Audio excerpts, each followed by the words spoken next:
Okay, we're introducing angles. This is page 20/21 and it's called angles, section 2.1. Now let's go back to the very beginning. You may recall that something like this, which is a nice pointy little angle like that, is called an acute angle. And the definition of that is it's less than 90 degrees.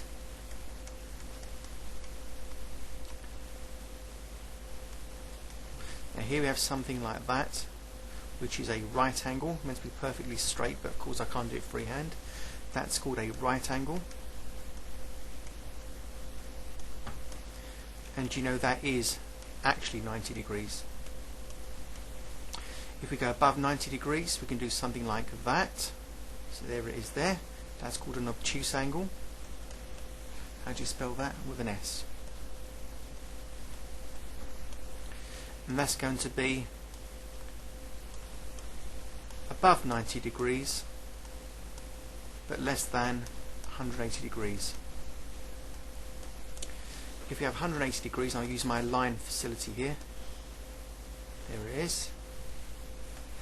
And that part there, all that, if that is the centre of my compass point, then that's going to be a straight line.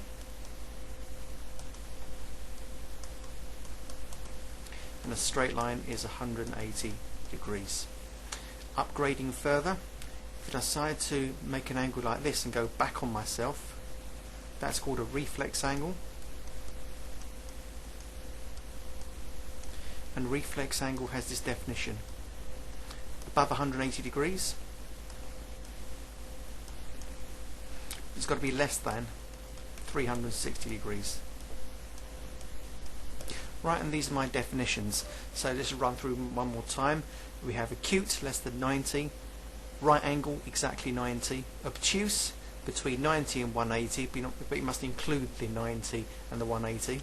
180 is a straight line, or any angles on a straight line will add up to 180. And if you go above 180 but less than 360, you've got yourself a reflex angle. Let me just highlight these a little bit better so it looks all pretty for you.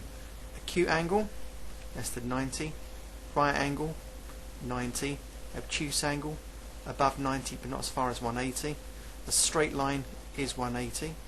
A reflex angle, above 180 but less than a full turn, which is 360. We can now begin to identify, this is question 4, whether the following is acute, obtuse or reflex, and give a reason. I'm not going to give a reason, just going to go straight for it. Okay, what have we got here? Let's just code it slightly. Let's go blue. Right, 125 is above 90 but less than 180. That's my reason. Therefore that's going to be, I'm going to just call it O for obtuse. That's less than 90, A for acute. That's less than 90, A for acute. That's above 180 but not quite 360. That's going to be reflex. That's above 90 but not 180. That's going to be obtuse. That's less than 90, acute. That is above 180 degrees but not 360, reflex. Acute, less than 90. Not quite 180 but above 90, obtuse. That's gone above 180 but not 360, therefore that's going to be a reflex. That's above 90, that's going to be obtuse, less than 180. 200, it's above 180, obtuse, but less than 360. 300, well, definitely above 180 but less than 360. That is going to be reflex. Sorry, that's not obtuse, I made a mistake, going too quick. Right, above 180, we've got ourselves a reflex angle. Let's just check these on the way back later. Right, so that's acute, it's only 25 degrees. That's above 90 but less than 180 obtuse. Let's just check.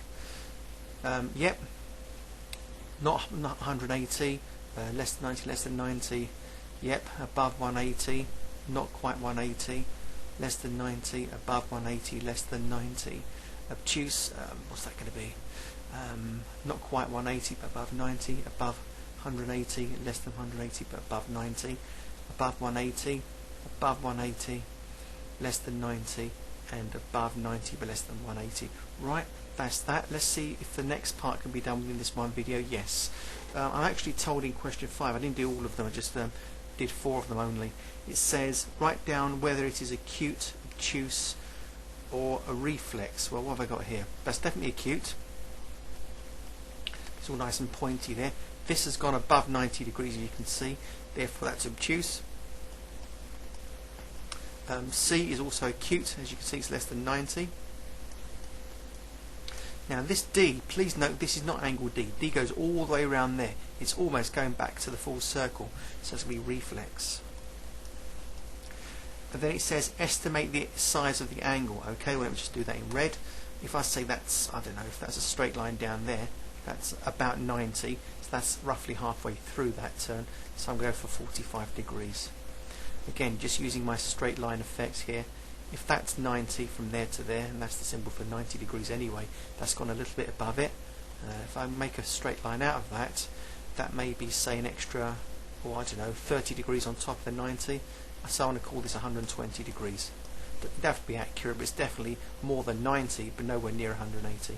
This is an acute angle. If I'm straightening up the line there, if that's 90, that's clearly less than 90 angle C. I might call it 80 degrees. Happy enough with that. The reflex angle is quite hard to judge. If I know that this is approximately, what should we say? Should we call that 40 degrees? If that's 40 degrees, then this angle D is going to be 360 minus the 40 degrees. So you're looking at about approximately 320 degrees. Again, very roughly. But please be careful when you communicate this in an exam that you're pointing to the right bit and you're making clear that your final answer is 320 degrees and not the 40. Alright, let's see what we've got on the other page. Let's see how far we can go with one video. Now what I'll do is stop then and come back to that those angles on a straight line in a minute. So that was in fact section 2.1, and I'll stop there. Good place to stop, I think.